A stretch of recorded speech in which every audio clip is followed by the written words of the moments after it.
भारत का इतिहास कई सहस्र वर्ष पुराना माना जाता है।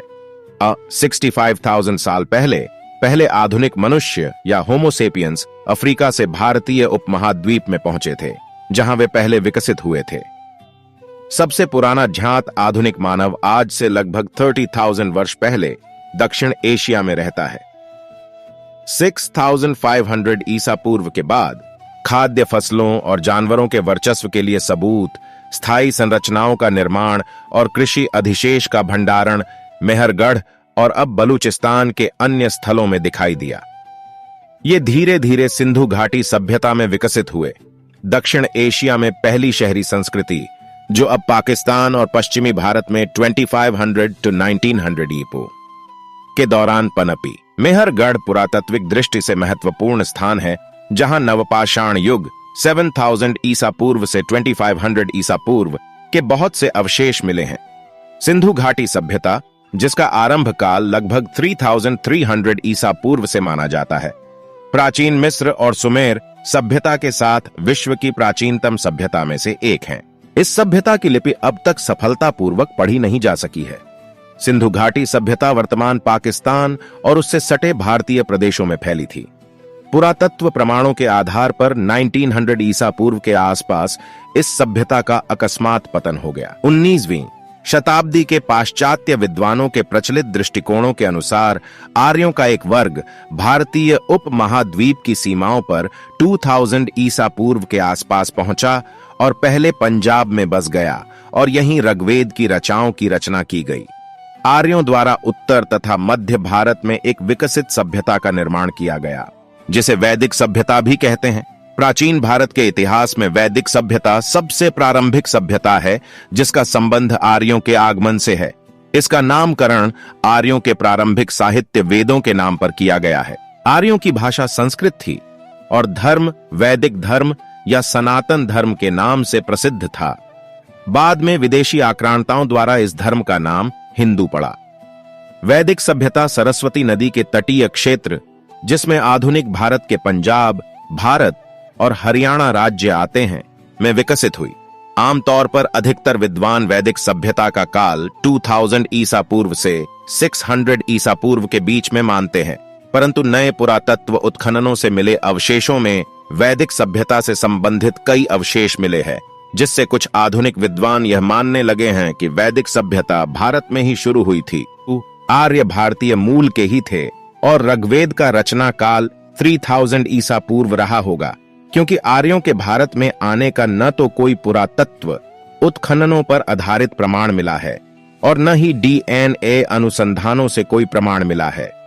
हाल ही में भारतीय पुरातत्व परिषद द्वारा की गई सरस्वती नदी की खोज से वैदिक सभ्यता, हडप्पा सभ्यता और आर्यों के बारे में एक नया दृष्टिकोण सामने आया है। हडप्पा सभ्यता को सिंधु सरस्वती सभ्यता नाम दिया है, क्योंकि हडप्पा सभ्यता की 2600 बस्तियों में से वर्तमान पाकिस्तान में सिंधु तट पर मात्र 265 बस्तियां थीं, जबकि शेष अधिकांश बस्तियां सरस्वती नदी के तट पर मिलती हैं। सरस्वती एक विशाल नदी थी, पहाड़ों को तोड़ती हुई निकलती थी और मैदानों से होती हुई समुद्र में जाकर विलीन हो जाती थी। इसका वर्णन ऋग्वेद में बार बार आता है। यह आज से 4000 साल पूर्व भूगर्भी बदलाव की वजह से सूख गई थी। आर्य लोग खानाबदोश गडेरियों की भांति अपने जंगली परिवारों और पशुओं को लिए इधर से उधर भटकते रहते थे। इन लोगों ने पत्थर के नुकीले हथियारों से काम लेना सीखा। मनुष्यों की इस सभ्यता को वे यूलिथ सभ्यता कहते हैं। इस सभ्यता में कुछ सुधार हुआ तो फिर चिलियन सभ्यता आई। इन हथियार औजारों की सभ्यता के समय का मनुष्य नर वानर के रूप में थे। उनमें वास्तविक मनुष्यत्व का बीजारोपण नहीं हुआ था। मुस्टेरियन सभ्यता के पश्चात रेंडियन सभ्यता का प्रादुर्भाव हुआ। इस समय लोगों में मानवोचित बुद्धि का विकास होने लगा था। फिर इसके बाद वास्तविक सभ्यताएं आई, जिसमें पहली सभ्यता नवपाषाण कालीन कही जाती है। इस सभ्यता के युग का मनुष्य अपने जैसा ही वास्तविक मनुष्य था। अतः यूथिल सम्यता से लेकर नवपाषाण सभ्यता तक का काल पाषाण युग कहलाता है। पाषाण युग के बाद मानव जाति में धातु युग का प्रादुर्भाव हुआ। धातु युग का प्रारंभ ताम्र युग से होता है। नवपाषाण युग के अंत तक मनुष्य की बुद्धि बहुत कुछ विकसित हो गई थी। इसी समय कृषि का आविष्कार हुआ। कृषि ही सभ्यता की माता थी। आर्य ही संसार में सबसे प्रथम कृषक थे। कृषि के उपयोगी स्थानों की खोज में आर्य पंजाब की भूमि में आए और इसी का नाम सप्त सिंधु प्रदेश रखा।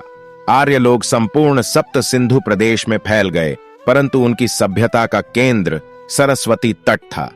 सरस्वती नदी तट पर ही आर्यों ने ताम्रयुग की स्थापना की। यहां उन्हें तांबा मिला और वे अपने पत्थर के हथियारों को छोड़कर तांबे के हथियारों को काम में लेने लगे। इस ताम्रयुग के चिन्ह अन्वेषकों को चान्हू डेरों तथा विजनौत नामक स्थानों में खुदाई में मिले हैं। ये स्थान सरस्वती नदी प्रवाह के सूखे हुए मार्ग पर ही है। मेसोपोटामिया तथा इलाम में यही सभ्यता प्रोटो इलामाइट सभ्यता कहलाती है। सुमेरु जाति प्रोटो इलामाइट जाति के बाद मेसोपोटामिया में जाकर बसी है। सुमेरु सभ्यता के बाद मिस्र की सभ्यता का उदय हुआ। प्रसिद्ध अमेरिकन पुरातत्वविद डाह डी स्टेरा ने सिंधु प्रदेश को पत्थर और धातु युग में मिलाने वाला कहते हैं। ताम्र सभ्यता के बाद कांसे की सभ्यता आई। कांसे की सभ्यता संभवतः सुमेरियन लोगों की थी। मेसोपोटामिया के उर फराकिश तथा इलाम के सुसा और तपा मुसियान आदि जगहों में उन्हें खुदाई में कांसे की सभ्यता के नीचे ताम्र सभ्यता के अवशेष मिले हैं।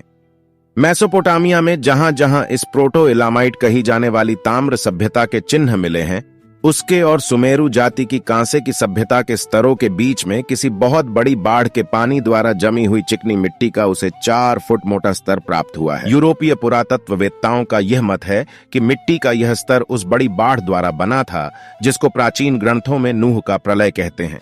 ताम्र युग की प्रोटोइलामाइट सभ्यता के अवशेष इस प्रलय के स्तर के नीचे प्राप्त हुए हैं।